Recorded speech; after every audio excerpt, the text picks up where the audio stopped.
J'ai voulu commencer avec cette citation qui dit tout simplement que l'handicap est une perception et que si on sait faire rien qu'une seule chose bien, euh, quelqu'un aura sûrement besoin de nous.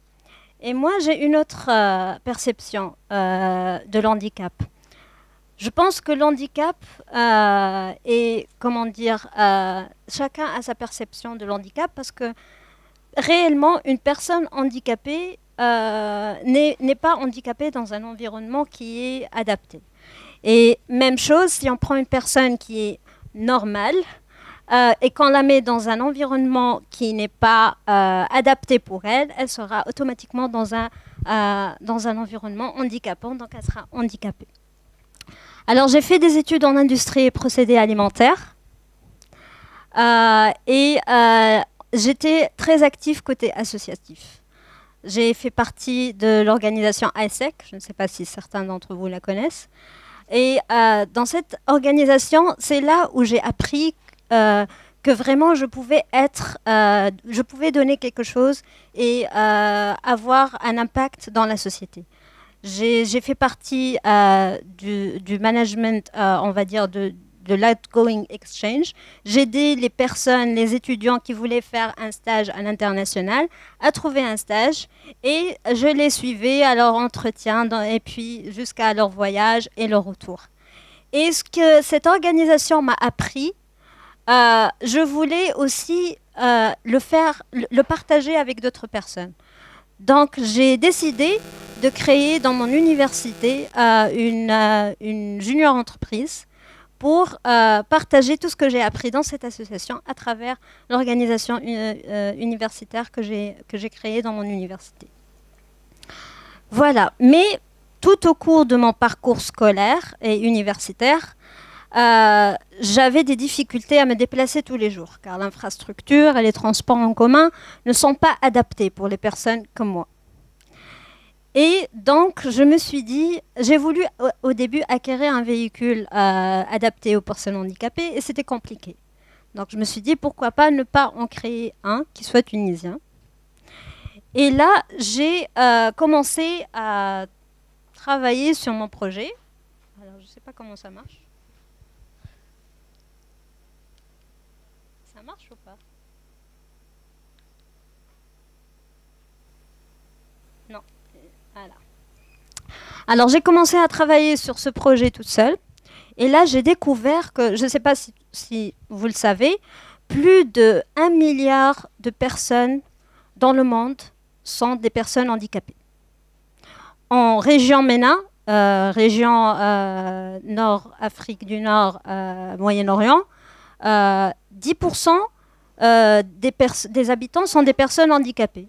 Dont environ 4% sont des personnes ayant un handicap physique âgées entre 16 et 65 ans, ce qui représente plus de 12 millions de personnes. En Tunisie, les personnes ayant un handicap physique âgées entre 15 ans et 65 ans représentent plus de 200 000 personnes.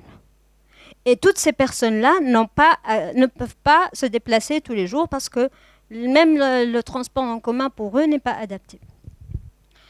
Au fur et à mesure que j'avançais dans mon petit projet, qui était juste un rêve au début, j'ai rencontré mon cofondateur, aujourd'hui mon associé, qui est aujourd'hui le directeur technique de notre start-up, qui est maintenant une start-up créée, qui a de l'expérience en véhicules électriques. Et on a commencé à travailler sur ce projet ensemble, cette start-up ensemble. Et le fait d'entamer ce cursus entrepreneurial m'a appris beaucoup de choses. D'abord, j'ai dû apprendre, parce qu'au début, j'ai fait mes études en industrie et procédés alimentaires. J'ai fait un changement de 180 degrés pour passer de l'agroalimentaire au domaine automobile. Et donc, j'ai dû tout réapprendre. Je ne connaissais rien de l'entrepreneuriat, comment faire un business plan, un business model, comment entabler toute la procédure pour convaincre des investisseurs et entamer un projet. Donc aujourd'hui, je suis le CEO de cette start-up. Je gère toute la partie financière et toute la partie organisation de cette start-up. Et mon cofondateur gère tout ce qui est technique. Alors, le côté personnel aussi, parce que le fait de créer une start-up m'a aidé personnellement. Le côté personnel, j'ai voyagé beaucoup. Donc, j'ai commencé grâce à cette start-up à voyager dans plusieurs pays. J'ai appris à voyager seule, sans personne. Et ça m'a permis d'apprendre beaucoup de choses sur ma personnalité et aussi d'apprendre à me débrouiller toute seule. Alors, parmi les voyages, je suis allée cette année, il y a quelques mois, à la Silicon Valley. Cette photo, je l'ai prise dans un coworking space à San José. Je suppose que vous reconnaissez tous ces fondateurs-là. Et vous remarquerez qu'il n'y a aucune femme dedans. Alors, c'était un voyage vraiment inspirant. J'ai vu combien ce pays, cette région-là était très avancée et que tout était speed. Alors, j'ai participé à un Google Talk où j'étais invitée. Et j'y suis allée à NVIDIA et bien sûr Tesla. Je fais un véhicule électrique, forcément. Il fallait bien passer par là. C'est là où j'ai rencontré le directeur manufacturing. Et aujourd'hui, Aukar est bien entouré avec des professionnels, des mentors, pour qu'on puisse, je l'espère bien, offrir le meilleur véhicule adapté pour les personnes handicapées. J'espère qu'on commencera à le vendre en Tunisie et pas ailleurs, vu les problèmes qu'on a un peu ici, côté législation et tout. Ah oui, et aussi cette année, j'ai fait ma première plongée, il y a quelques mois, et je commence à aimer ça, donc merci beaucoup. Alors, cette citation m'a attirée. Je suis d'accord pour la deuxième partie. Si vous voulez que je traduise la citation, ou bien vous avez tous compris.